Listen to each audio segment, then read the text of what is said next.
welcome to the studio. It's Froyle here and I'm so glad you've joined me. Today I'm doing a product review and I'm pretty excited. I'm going to put Meeden paints to the test, see if they work well on the gel plate or not. And look at how the paint performs with colour and consistency. Now, disclaimer, Meeden Paint reached out to me and asked me to do a product review, which I was very happy to do once I had a look at their website and saw that I actually would like some of their paints.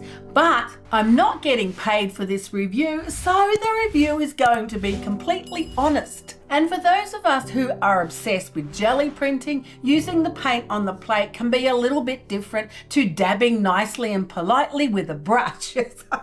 So we're going to really put the paint through some tests. I'm going to use some of my usual techniques that I like for jelly printing, and let's see if the Meeden paint can stand up to it. So I had a look at the website and of course straight away I'm drawn to the metallic paints.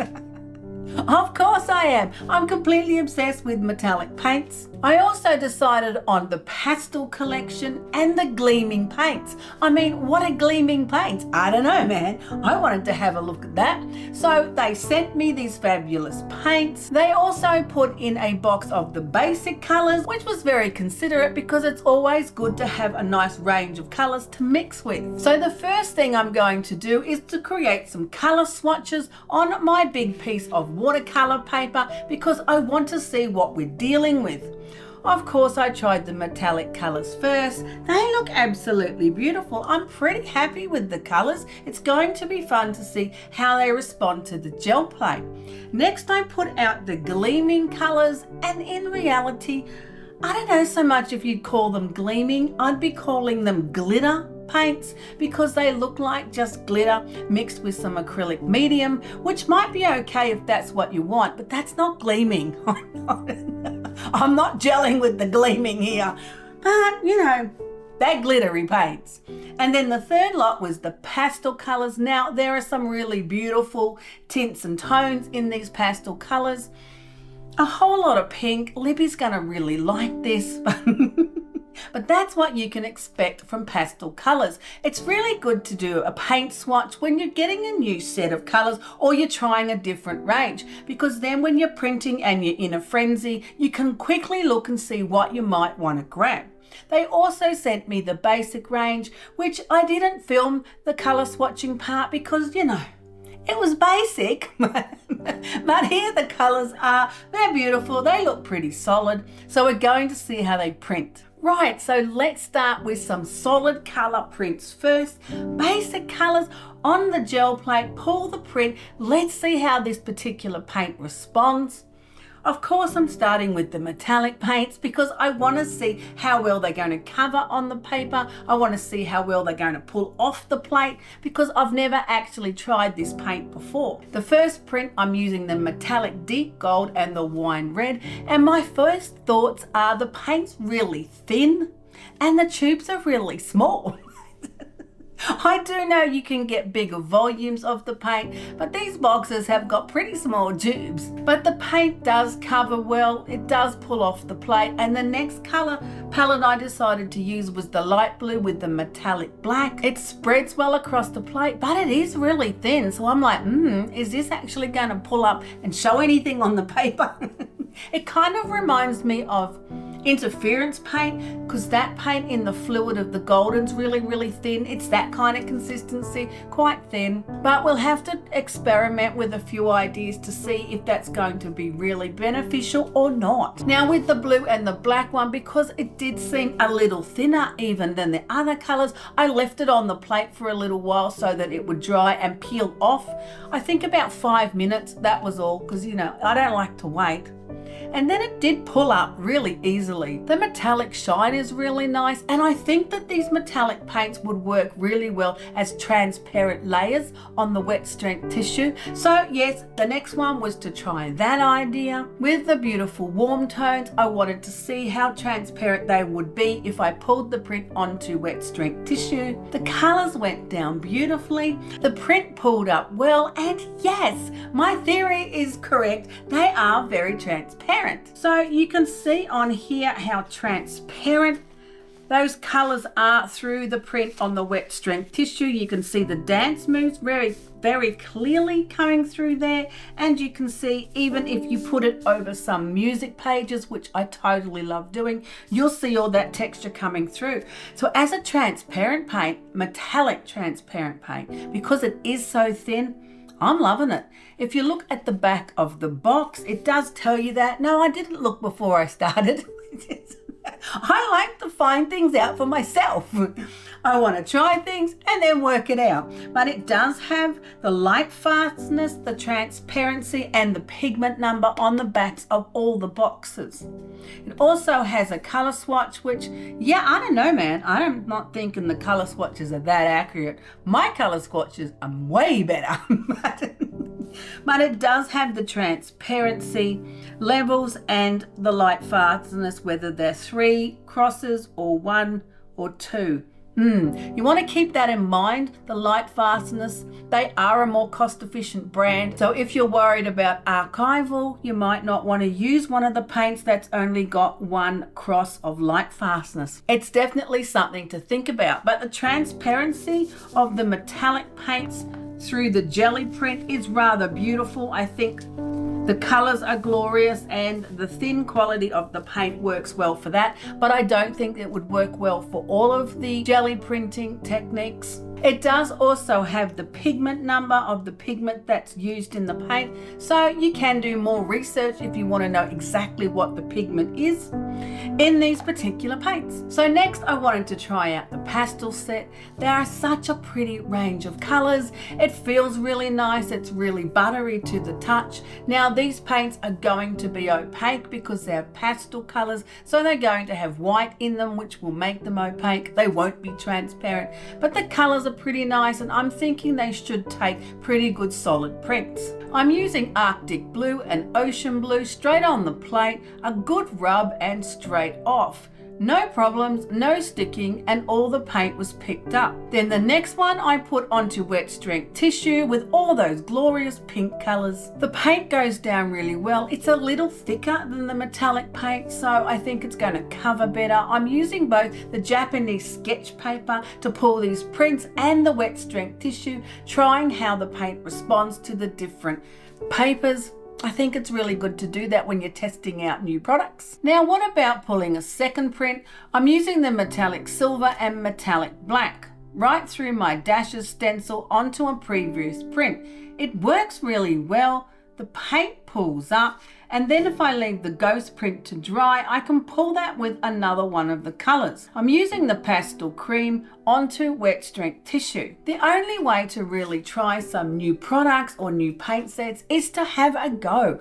Pull some prints, try some ideas, mix some colors and see how they perform. Really, that's the only way to know. So of course I pulled a few more prints. I'm putting second layers on the prints using different color combinations with the pastels, some of the basics and the metallics as well. And then I'm pulling the prints on the Japanese sketch paper and the wet strength tissue. I'm using the previous prints that I'd already pulled the basic colors with, just putting different textures on and seeing how well the paint comes up. I didn't find any problems. It didn't stick to the plate and it wipes off the gel plate really easily. I think my biggest problem would be how small the paint tubes are. So the last print, I used my paint mousse stencils onto one of the previous papers and then pulled the still wet ghost print onto another one. I was using the pastel cream and it covered the print fairly well. The paint printed through the stencil pretty good. The ghost print, while it was still wet, I didn't wait for it to dry. I put it straight away onto one of the beautiful previous prints and the pastel cream covered really well. Now I'm on to see how the paints work with my Dance Mousse mask, and of course I'm wanting to use the metallic paints. But the thing is, the metallic paints are quite thin. They do dry fast, which is really good for when you're wanting to put a second layer on the print, but it's not so good if you're wanting to pull that ghost print while it's still wet because it dries too quick. I'm using 2 sheets of wet strength tissue. I'm pulling the paint from around the mask on one, putting it aside, and then pulling the ghost print on the other one. And then I'm alternating those pieces of paper, putting layer upon one layer to fill up the page. I love doing this with my masks. The shapes are fantastic. It worked relatively well. The colors are great. But yes, the ghost print did dry too fast for me to be able to pull it off while it was still wet. Then I tried the gleaming paint. I just had to. I put the gold onto one of the prints, rolled it on the plate, put it on, and it does have a bit of a shimmer, a little glittery effect, which was okay. So then I tried the other one, the black gleaming paint, but I put it on top of the masks. I thought I could pull some shapes from around the masks, but I think I was just a little bit too ambitious. It didn't print well at all. I don't think there's enough glitteriness in the acrylic medium that's holding it because it's just too thin. It didn't really work for this technique, although I do think you could brush it on the prints after if you really want to have that glittery kind of a look. I'm not a big fan. I definitely wouldn't buy this particular product, especially for jelly printing, unless you're really, a gung-ho glitterite. Then maybe you're gonna really like it, but it's all personal preference. I think I'll stick to my metallic obsession. So next, of course, we have to pull some image transfers because that's the best way to test the paint. Now I've pulled out 2 color laser copy prints that I know are going to work under any condition. So if these image transfers don't work, it's the paint, not the print. I'm using the basic range of paint in the Mars Black, put it on the plate, put down my image, and voila! It transferred absolutely perfect. There's my little treasure in her 1970s pants. So I let the print dry and then decided I wanted to add some of the pastel colors onto the print because, well, she looks like she should be in those kinds of colors. So I put a little pastel paint on the plate and then I let it dry. Now basically this was the end of the day, so I was running out of light and energy. I put the metallic apricot orange onto the image transfer, put on the wet strength tissue and left it overnight.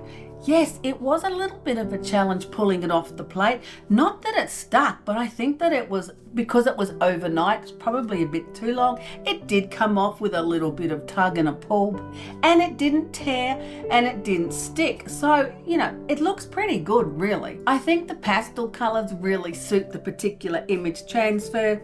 She's so cute.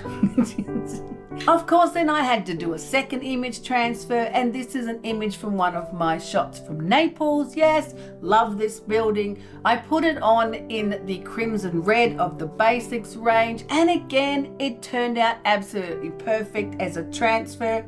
So I decided to let that dry, and then I wanted to put the deep metallic gold on and spray it with water to see if that particular technique that I'm in love with at the moment is going to work with these paints.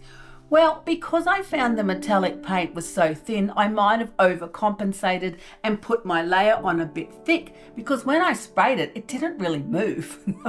So I had to damp it with a tissue to get the paint moving a bit so it would flow into that beautiful textured mark that I like to see, which it did do, and it didn't separate, and there wasn't any problem with the paint consistency or the pigment load. So I'm pretty happy. It's a pretty good test, really. Put your paint on, spray it with water and see if it disintegrates.